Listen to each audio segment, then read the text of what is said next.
All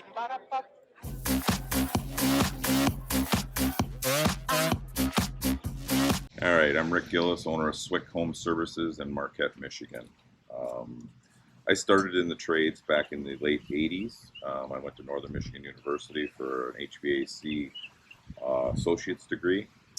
Left there, got into the trade as a sheet metal worker, more or less, that we installed furnaces, installed ductwork in commercial and residential properties, and things like that. I later became an estimator, mechanical estimator, that we put estimates together on schools, sewer plants, water plants, hotels, things like that.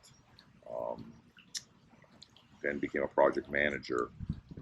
Then made a move to a different company, which I did project management also, and then finally ended up at Swick Home Services, where I bought into the business back in around 2008.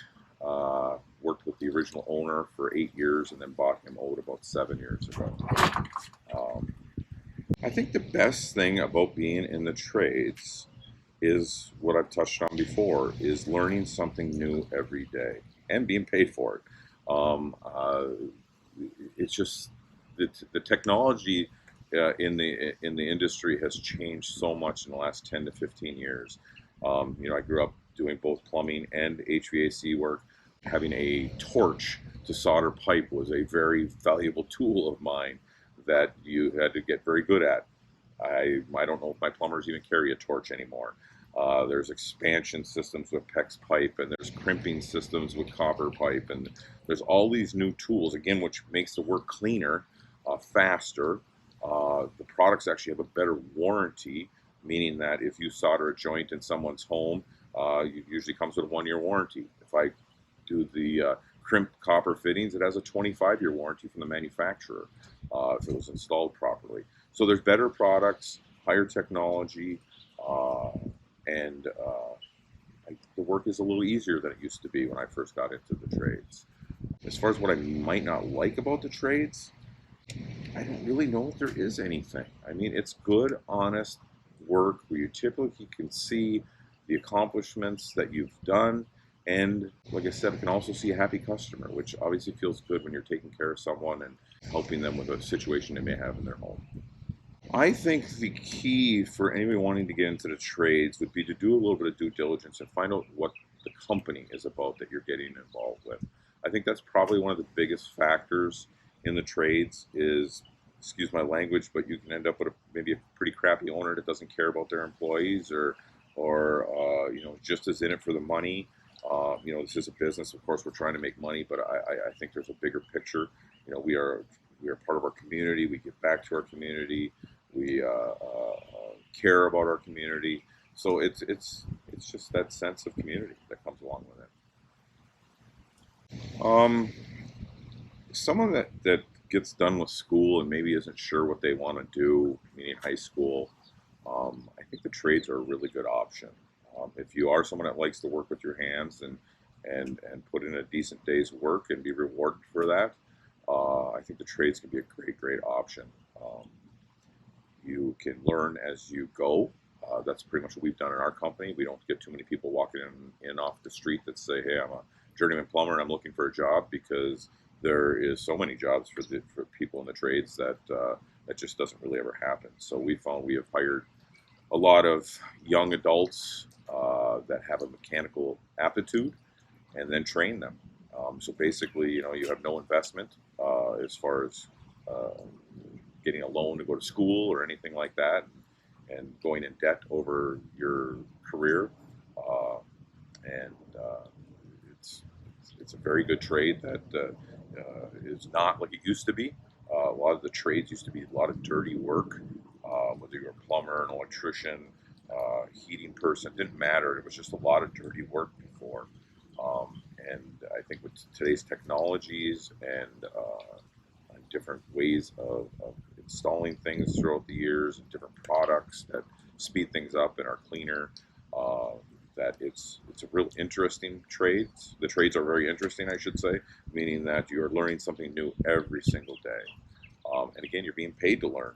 So it's a really good option for someone that maybe isn't quite sure what they want to do, to see if this is something for them. We get a lot of people that went and got college degrees and found out that wasn't for them, and then now they come and want to get into the trades and learn how to take care of customers and do work in people's homes, and it's just, I don't know, at the end of the day, you can see your accomplishments, you can see the product that maybe you've built or put together, and you can see a happy customer. It can be quite rewarding.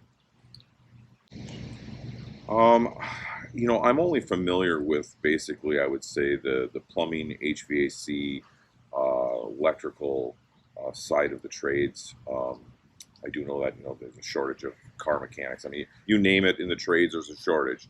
But I'm only familiar with the trades that I deal with on a daily basis, and I would say that health is your physical health is definitely an asset for someone that's in the trades. Usually, you're doing something physical. You don't have to be a bodybuilder. There's tools to do things smart now. Instead of working hard, we work smart, like as the adage goes. But no, the trades can be for anybody. I think the area we've struggled with some employees is people that just are not mechanically inclined. I really struggled trying to teach someone to be mechanically inclined. I don't know if that's a real easy thing to do. I think some people just have the ability to see how things go together and are taken apart, and how things can work and move, and understand just basic concepts of things. That's just a sort of an asset that you need to have in your tool bag to grow in this trade. So I am not a union company. I have nothing bad to say about the unions. I think that they have their place, and we would not be where we are in this country without the unions. But in my specific situation, I'm in a small community, and if I had guys that just did sheet metal or just did electrical or just did plumbing, it'd be very hard to keep them busy. So we're very blessed that we've got a great group of people that want to learn more things and grow in the trades as a whole. So most of our people cross-train and do a little bit of everything. Where in the union, you're just going to get probably really good at what you do, but you're going to do that every single day. Sort of one thing I didn't like about when myself personally was in the union was that aspect. I just think it's a lot more fun to be learning something new every single day.